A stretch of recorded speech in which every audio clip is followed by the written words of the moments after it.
We make decisions every single day across all aspects of our lives.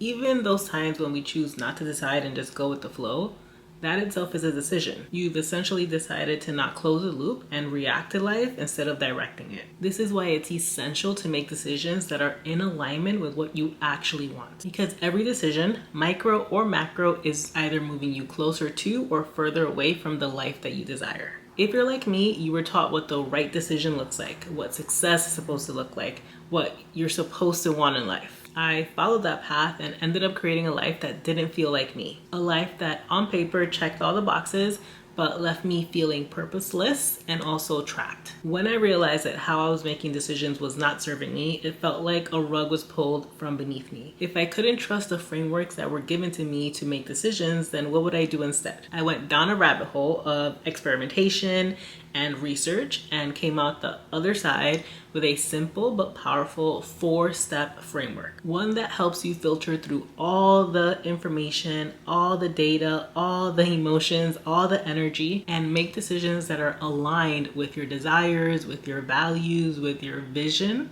and also with your soul. Hey there, I'm Anna, and this is part 4 and the final video of my Path to Sovereignty series. Here on this channel, we explore how to redesign our lives from the inside out through sovereignty, intuition, wealth, and aligned action. I'm gonna walk you through the 4 steps using a personal example from my life, and that's my relationship with my father. I want to do this so that you can see in real time how this process works. Here's my 4-step alignment filter. Step 1. Silence the noise. If I had to choose just one step that was the most important, and I don't like choosing because I like all the steps are important, but if I had to choose one, this one would be it. This one alone will create so much clarity. There is so much noise out there competing for your attention, trying to get you to buy into products, missions, values, politics, and it isn't necessarily a bad thing. This is how we get exposed to different perspectives, how we learn, how we grow, but most of us never learn how to balance consuming information from outside of us and tuning into the wisdom that already exists within. Your experiences, your aspirations, your beliefs, your values, all those things process through your body, through your emotions, through your energy, and it becomes wisdom. And that wisdom is being whispered to you constantly. You just can't hear it over all the noise. So in my example, my relationship with my father is very complex.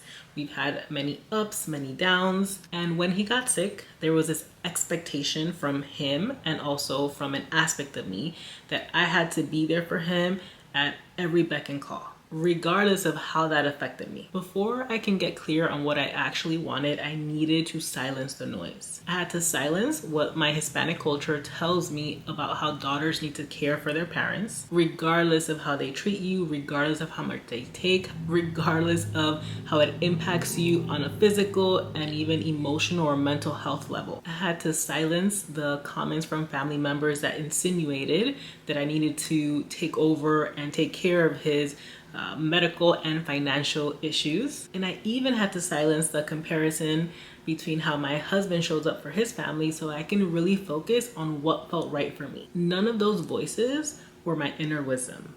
That was just noise. And I had to consciously create space so that I can hear what was underneath that. Creating the space is the first step because alignment is a path.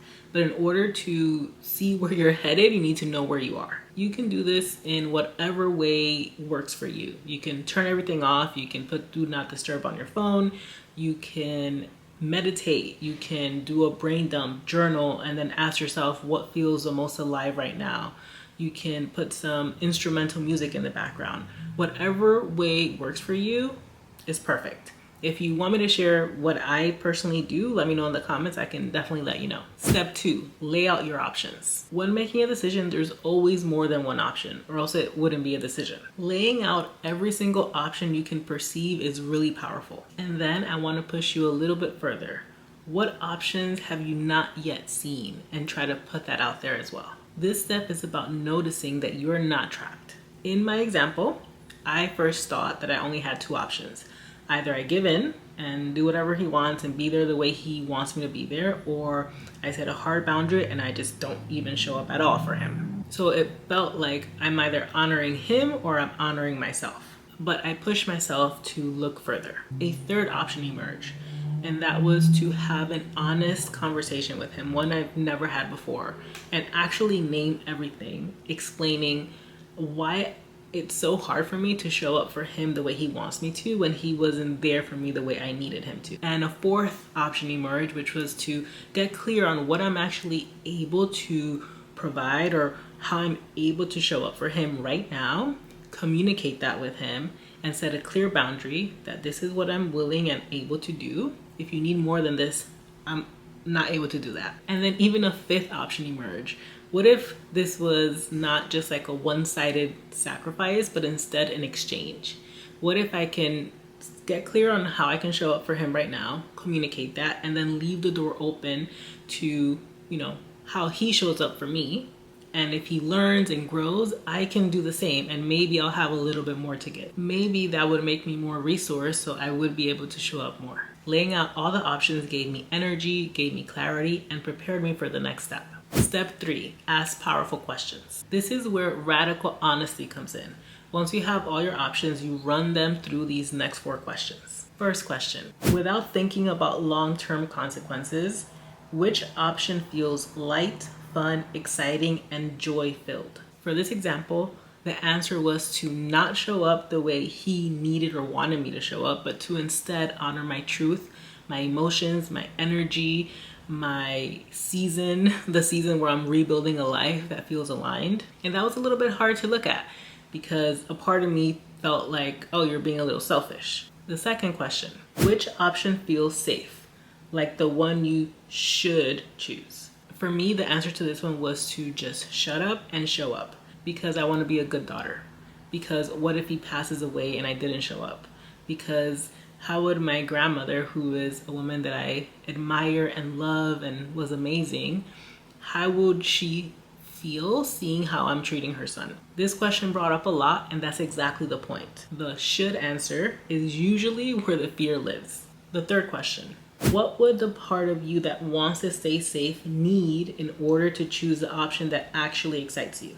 For me, the answer to this one was to have that difficult conversation to give him context so he understands why I am the way I am, and give him the option to choose. Do you want to work on this relationship? Because if he's willing to show up and grow, I am as well. Now here's the fourth question. After sitting with all of that, is there an evolved option emerging that you hadn't seen before? And the answer to this one was a yes. It was having this conversation that I've never been able to have before.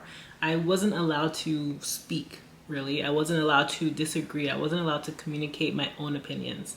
And fear was a tactic. So the option was to name the ways in which he caused harm and be clear to the things I'm able to do right now for him and setting that clear boundary, but also leaving the door open to this relationship evolving. Step 4, access your divine compass, aka your intuition. Intuition sees everything. It operates beyond trauma, beyond perceived limitations, beyond fear, beyond self-sabotage. It is one of the most powerful assets that you have. And yes, you are intuitive. Everyone is. And if you've been told otherwise, you were lied to, either because they didn't know it or because they wanted you to outsource your wisdom to them. If you haven't heard or felt or perceived it in any way, it's not because you're not intuitive. It's because you haven't learned to access it and turn up the volume so that you can hear, see, feel, perceive it. After silencing the noise, laying out all my options, asking powerful questions, I closed my eyes and I asked my intuition, which path is aligned? The answer wasn't just a confirmation of the conversation I needed to have, but also what I needed to be supported in that action. My father is in New York and I'm currently in California, so I knew that conversation needed to happen over the phone, but my intuition gave me a clear vision as to what else I needed. I needed to feel safe and supported, and so I needed my husband near me because he's someone that I trust, that loves me, that supports me, and I feel safe around him. My intuition knew that this conversation would activate my nervous system because as a child, like I mentioned, I wasn't allowed to speak, and the tactic was fear, was creating this place of not feeling safe. So in order for me to show up in this way, I required support. And my husband, I love him, he's amazing. He makes me feel so safe. The conversation happened, the words came out of my mouth that hadn't come out before, and it went better than I expected. It's been a few months now and the relationship is slowly rebuilding. That's it. That's my 4-step alignment filter. Silence the noise, lay out your options, ask powerful questions, and access your intuition. This framework has changed how I move through life, and I hope it does the same for you. If you want to structure space to practice this kind of clarity, especially around money and the decisions that come with that, that's exactly why I made the Sacred Money Ritual. It's about building self-trust and learning to hear your inner wisdom. The link is in the description. Thank you so much for being here for the entire series. If any of the videos supported you, please share it with someone that you feel would benefit from. And also, don't forget to subscribe because so much more is coming. Thank you.